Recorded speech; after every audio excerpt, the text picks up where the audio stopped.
Kind-hearted rancher saved Apache, twin boys with her last horse. Then their father brought 500 warriors. "You're all I got left, girl." Clara Boone's voice cracked in the heat as her mare, Ember, stumbled over the cracked desert floor. The horizon shimmered like glass, bending the sky into something cruel and endless. Her lips were split, her shirt glued to her back with sweat. The ranch lay somewhere behind her, a patch of dust and silence. Ahead, nothing but emptiness and the sound of Ember's shallow breathing. A dark circle of vultures turned slow against the sun. Clara squinted. "What are you waiting on?" she whispered. The wind didn't answer. She urged Ember forward, the mare's ribs showing with every step. As they neared the dry creek bed, the smell hit her, smoke and blood gone stale. She dismounted, boots crunching through sand that glittered like broken glass. The ground was littered with half-burned wood, bits of a wagon wheel, and a small doll's head made of corn husk, one eye gone. Then she saw them, two small figures curled near a patch of shade. Boys. Patchy by their hair and the beads around their necks. Twins, maybe 9 years old. One's ankle twisted the wrong way, the other's skin cracked and red from the sun. Both breathing, but barely. Her heart jolted. She froze, torn between instinct and law. Every frontier post carried the same warning: aid the Apache, hang as one. She looked around. Nothing but wind, no lawmen, no witnesses. Only the dead wagon and the smell of mercy waiting to cost her life. "Damn it," she whispered, dropping to her knees. Her canteen was nearly empty. She tilted it toward the first boy's lips. The water touched him, and his eyes flickered open, black and bright like a coyote's. He tried to speak, but only dust came out. The second boy's hand twitched toward her. She caught it without thinking. Their skin was burning hot, trembling. She felt the law hanging over her shoulders, heavy as a noose. But something older than fear moved in her chest. Something human. "You'll drink," she said quietly, pressing the canteen to their mouths. "You'll both drink." The wind rose, tugging at her hair. Ember shifted, uneasy. That's when she noticed it. Matching turquoise necklaces around the boys' necks, carved with symbols she couldn't read. They were valuable, tribal, sacred maybe. These boys weren't strays. They were someone's blood. Someone important. Her gaze swept the canyon ridge. For a heartbeat, she thought she saw movement, a flicker of light, a glint of metal. She turned in a slow circle, every muscle tight. Nothing. Only the sound of her heart pounding in her ears. "Easy, girl," she muttered to Ember. "Ain't nobody here." But Ember wouldn't calm. The horse snorted and pawed the ground, ears pinned. Clara knelt between the twins, her hand on her revolver, though she knew it wouldn't save her from an arrow. She should leave them. Ride for the fort, pretend she never saw them. Let the desert take what it wanted. Instead, she tore strips from her sleeve and wrapped the broken ankle, whispering the way she used to when her son was sick. "Hold on, sweetheart. Don't go to sleep yet." The smaller boy's fingers brushed her wrist. A faint whisper came out, a word she didn't understand. Her eyes softened. "Yeah," she murmured. Whatever that means. A sound broke the silence. A distant thud. One, then another. Hoofbeats, or thunder rolling across the valley. Clara's stomach knotted. She scanned the ridges again. Still nothing. Just heat and dust. She couldn't stay here. If the riders were soldiers, she'd hang for helping. If they were Apache, she'd die before explaining. She turned to Ember, voice trembling. "We can't save ourselves, girl. But maybe we can save them." The mare looked at her as if she understood. Clara lifted each boy, small as ragdolls, onto Ember's back. She steadied them with rope, the turquoise beads glinting in the sun. The vultures rose higher. The air felt thin, like the world itself was holding its breath. Clara climbed up behind them, every bone aching. She looked west, toward her ranch, toward the line between mercy and madness. The sun slid behind the red cliffs, painting the desert the color of blood. As Ember started forward, Clara whispered to no one, "Lord, forgive me. I just broke the law." Somewhere beyond the heat and silence, thunder answered back. "Don't you die on me now." Clara's voice trembled as she pressed a blood-soaked cloth against the boy's ankle. The wound smelled of iron and smoke, the kind of smell that never left your hands. The twins lay on her kitchen floor, skin raw, lips cracked, eyes fluttering between worlds. Wind hissed through the gaps in her broken window, making the flame of the oil lamp shiver across the room. She poured whiskey over the wound, and the boy gasped, a sound like a coyote's cry caught in a trap. The other twins stirred, whispering something faint. Clara leaned close. "What's that, sweetheart?" He whispered again, one word this time, Nantan. She didn't know the tongue, but the sound carried weight, sorrow and hope tangled together. She nodded softly. "We'll find him," she lied. "Just hold on." Outside, the desert was turning orange with dusk. The air carried the smell of dust and sage, and somewhere far off a single horse called out. Clara froze, heart beating fast. She moved to the window and saw a rider crossing the ridge, Tom Berrigan, her neighbor. Tom was a man who minded other people's business when there wasn't any of his own. He spotted the chimney smoke, turned his horse toward her, and rode down slow, suspicion already in his eyes. Clara's pulse kicked up. By the time his boots hit her porch, she'd covered the twins with a quilt and dragged a flour sack over the blood on the floor. The door creaked open, and his shadow stretched long across her wall. "Clara Boone," he said, removing his hat. "Didn't expect to see smoke from your chimney again?" "Just fixin' supper," she said, her voice steady but thin. He sniffed the air, eyes narrowing. "You hear what happened east of the ridge? Wagon burned. Apache sign everywhere. Town's riled up. They find anyone harboring one of 'em?" He tapped his throat with a crooked finger. "Well, you know how it goes," she forced a smile. "Ain't seen a soul, Tom." He looked at the mare tied to the post, then back at her. "Keep that door locked. Some folks don't take kindly to mercy these days." He turned his horse and rode off, dust rising behind him like a ghost trail. When the sound of hoofbeats faded, Clara let out a breath she didn't know she'd been holding. Her knees gave way, and she slid down against the wall. The house felt colder than before. She went back to the boys. They were asleep now, their faces soft and still. For the first time, she noticed the necklaces around their necks, twin turquoise pendants carved with shapes that looked like rivers or lightning. When she touched one, her fingers brushed something else tangled in the blanket, a small arrowhead made of bone, carved with the same pattern. It gleamed in the lamplight, old and sacred. She turned it over in her palm.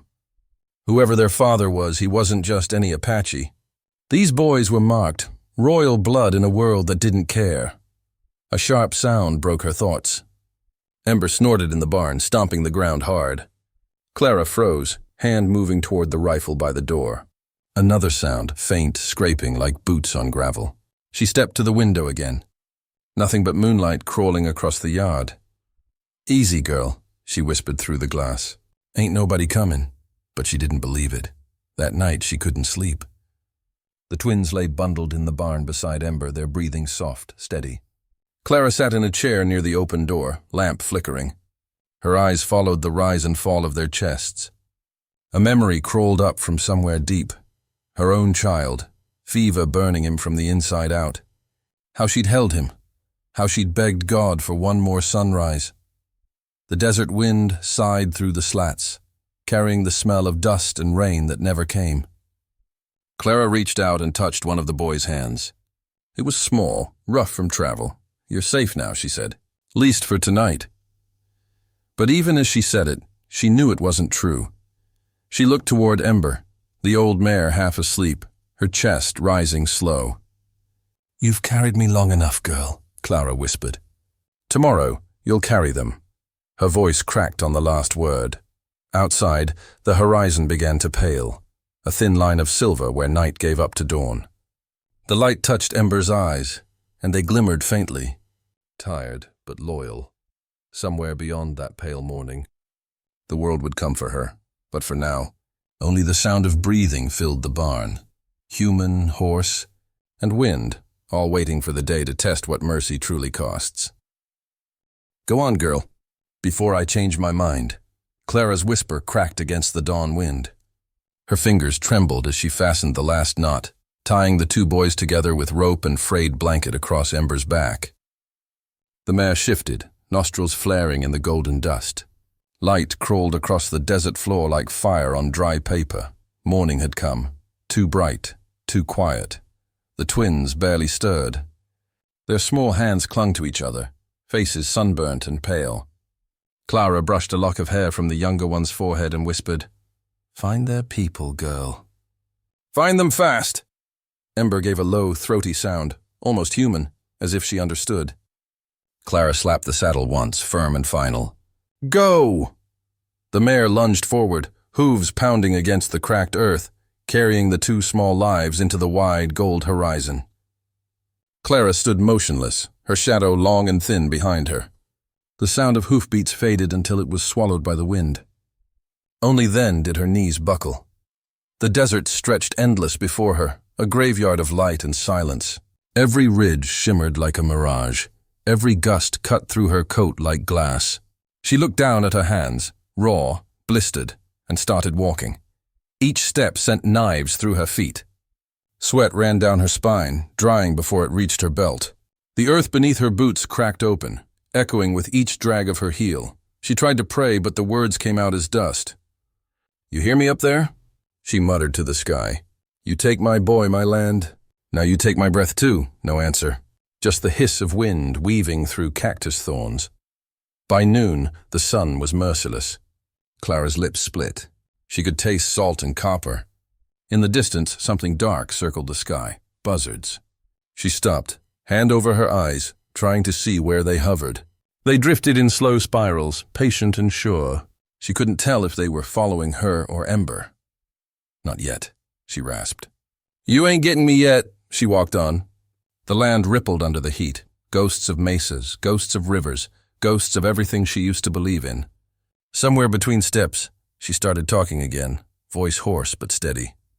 "They'll find him," she said. "Somewhere past them ridges. Maybe that old chief's still alive. Maybe he remembers mercy, but the wind didn't care. Hours passed." Her hat slipped from her head, lost to the dust. She didn't look back.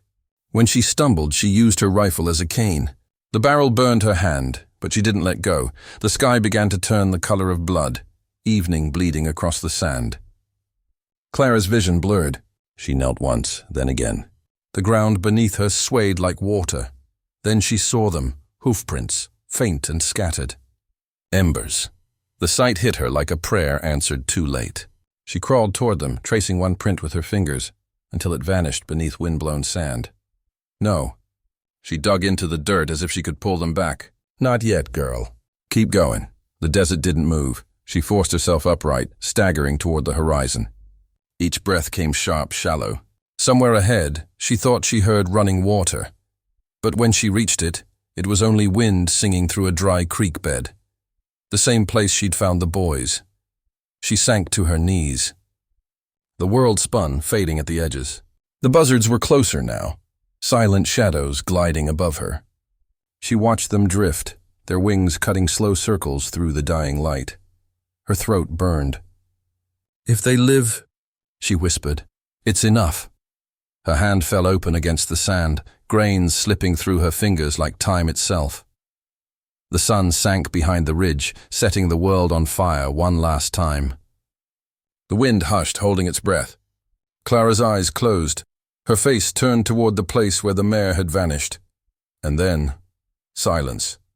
The kind that feels like the world waiting to see what mercy really means. "Kill her!" someone shouted, and the valley erupted in thunder. The ground shook as if the earth itself had turned against her. Clara stumbled from her doorway, clutching the frame for balance. Dust rolled over the ridge like smoke from a dying world, and out of it came the sound, hooves, hundreds of them. The sky itself seemed to tremble beneath that rhythm. She blinked through the haze. Warriors poured down the slope, their faces streaked with black and red paint, lances high, feathers whipping in the wind. It wasn't an army. It was a storm wearing human shape. At their head rode a man with long gray braids and eyes that burned like coals. He didn't need to speak his name. She knew it in her bones. Nantan, the father of the twins. Clara's heart hammered. She could barely stand. Her mouth was dry, her hands shaking as she stepped into the open, the wind pulling at her torn shawl. The riders encircled her home. Dust rose so thick she could taste it. The horses snorted and pawed the earth, their riders silent as ghosts. Then, stillness. One man stepped forward, a young scout with hatred carved into his face. He lifted something from his saddle and hurled it into the dirt before her feet. 2 turquoise necklaces, the same she had seen glinting on the boys' necks. The beads landed between them like dropped verdicts. The scout's voice cut through the silence. "You send them to die in the desert. You burn their blood in the sun." Clara's lips parted, but no words came at first. The eyes around her were knives, and she felt each one pierce through the ragged armor of her resolve. She bent down slowly, her hand trembling as she touched the necklaces, still warm from another's hand. "They were alive," she said quietly. "I gave them water, food. My horse carried them." "Your horse!" The scout spat in the dust. "Lies. Only death rides from your kind." The circle tightened. Spears glinted. Bows creaked. Clara looked up, not pleading, not begging, just seeing their pain as her own. "I buried my boy too," she whispered. "Not by your hands, but pain don't care who caused it." A murmur rippled through the line, uncertain, uneasy. But the man at the center didn't move. Nantan dismounted, his boots hitting the ground like judgment itself. He walked toward her, spear in hand, his eyes fixed on her face. When he stopped, they were so close she could see the dust trembling on his skin. He raised the spear, the sun flashing along its edge. Clara didn't step back. "Do it," she said, voice barely more than air. "But know this. They called your name before I sent them off. They said, 'Nantan.' I told them you'd come." For the first time, the chief's expression changed. Just a flicker, confusion, maybe grief. The wind carried that silence between them, heavy and endless. Then a sound broke it, a cry, high and sharp, echoing from the canyon. Every head turned. Another cry followed, this one lower, almost familiar. A horse's voice, long and ragged. Ember. Dust shifted at the far edge of the ridge. Out of the shimmer came a dark shape. The mare, her coat streaked with sweat, her steps uneven but sure, and beside her, 2 small figures, walking unsteady but alive. The warriors gasped. Clara's knees gave way. The twins stumbled forward, clinging to each other, their eyes half closed from exhaustion. One of them raised a hand weakly, pointing toward her. Nantan's spear lowered. His breath caught, the weight of fury breaking in his chest. The circle of riders split apart, letting the children through. Ember whinnied once, head high, as if defying death itself. Clara pressed a hand to her mouth, tears cutting through the dust on her face. The boys reached her, silent, trembling, and one of them placed the turquoise necklace back into her palm. The valley held its breath. Behind her, Nantan knelt beside his sons, his face unreadable. His hand brushed their hair. Then slowly he turned to Clara. No words passed between them. None were needed. The storm of hooves had fallen silent. But in that silence, something else began to rise. A reckoning neither of them could yet name. "You could have ridden away." The chief's voice cracked through the night like a whip, hard and bitter. But Clara didn't move. She stood in the flickering firelight, hands bound, her face streaked with dust and dried tears. Around her, the circle of warriors burned into silence. Every torch shimmered against painted faces. Every breath waited for a reason to strike.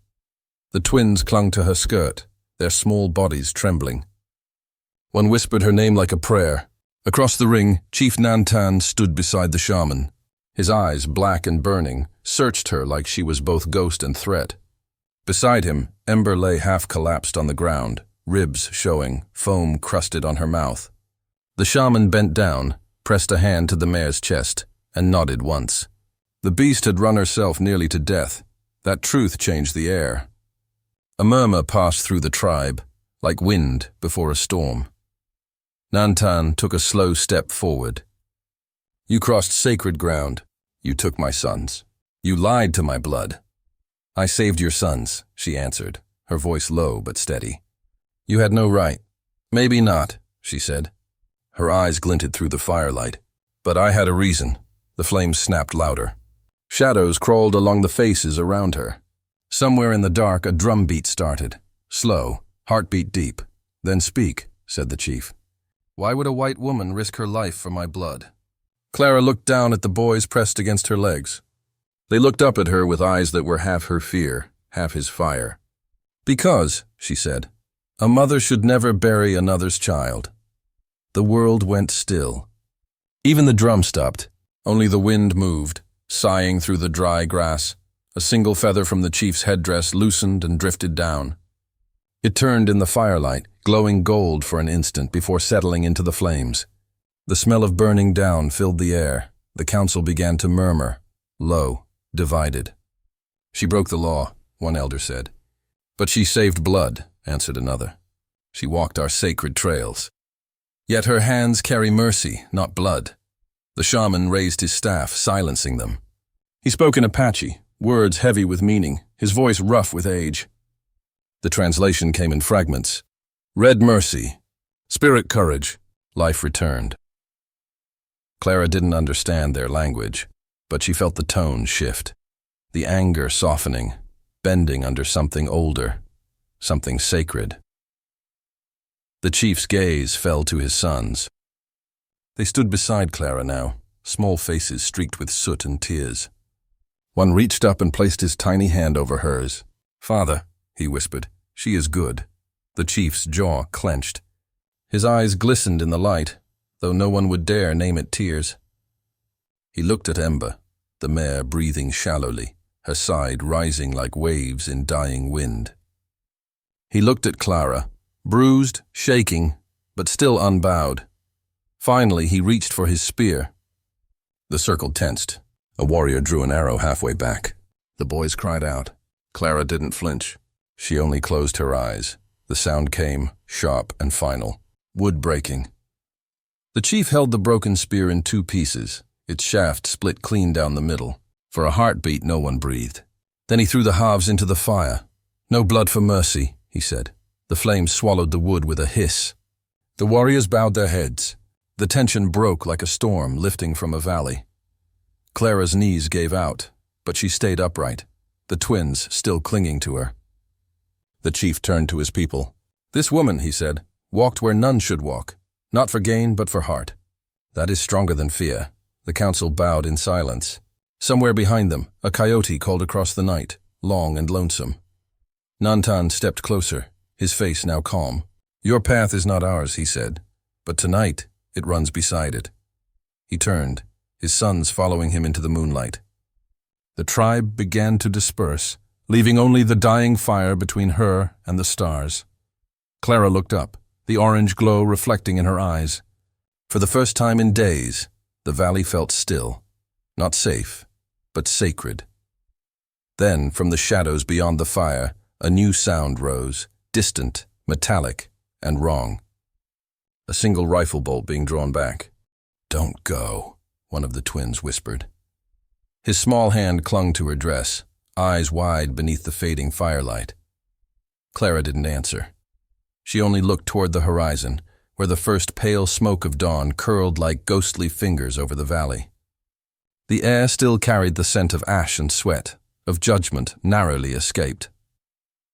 Ember stood beside her, ribs showing under her coat, head bowed low. Clara brushed a trembling hand along the mare's muzzle. We're still here, she murmured, her voice barely a breath.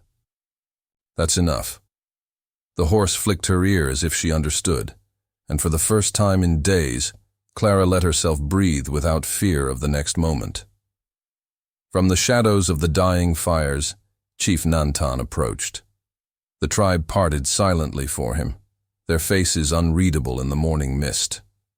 He stopped a few feet from her, holding the reins of a white horse, its coat bright against the red dirt, eyes calm as still water. This belongs to you now, he said. His words were careful, not tender, but something inside them had changed. A gift for a woman who carried mercy through the storm. Clara's gaze lifted to the horse. Its mane shimmered in the weak light, a living piece of dawn. I can't, she whispered. The chief shook his head. You already did. He placed the reins in her hands, firm but respectful. Around them, the Apache warriors stood silent, not as accusers, but witnesses. The twins stepped forward next. Each held a turquoise bead, small and worn from years of their mother's necklace. They pressed them into her palm. "So you remember," one said softly. "The mountain spirits watched." Clara closed her fingers over the beads. They felt warm, alive somehow, pulsing with memory. She wanted to smile, but the moment held too much weight for that. Instead, she nodded, eyes glistening. "I'll remember," she said. "Every sound of this valley." The chief gave a single nod in return. Then, without ceremony, he mounted his horse. The others followed, riders turning toward the rising sun, their shadows long and thin against the blood-colored sand. The twins looked back one last time, their faces half light, half memory, before galloping to join their father. Clara stood alone as the hoofbeats began to fade. Each one struck like a drum inside her chest, slower and slower, until they blended with Ember's breathing. The valley returned to silence.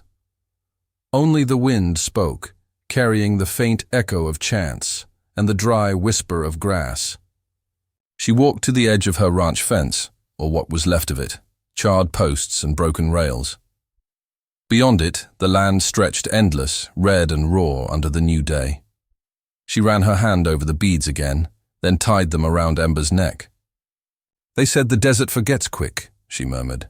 "Let's prove them wrong." The mare snorted, stepping forward into the light. Clara followed, barefoot through the cooling ashes, her steps steady, her face unreadable, but alive. The sun finally broke the horizon, crimson blinding, burning everything gold. Smoke from the council fires rose like thin ribbons, twisting upward as if the earth itself were praying. And somewhere between that rising fire and the whispering wind, her voice carried, soft, certain, the kind of truth the desert keeps. "In a land ruled by fear," she said, "one woman chose mercy." And the desert remembered. The camera lingered as the light spread across the valley. Ember's mane catching the first flames of dawn, the white horse standing beside her, and Clara's shadow stretching long into the endless red. Nothing moved for a moment, and yet everything had changed.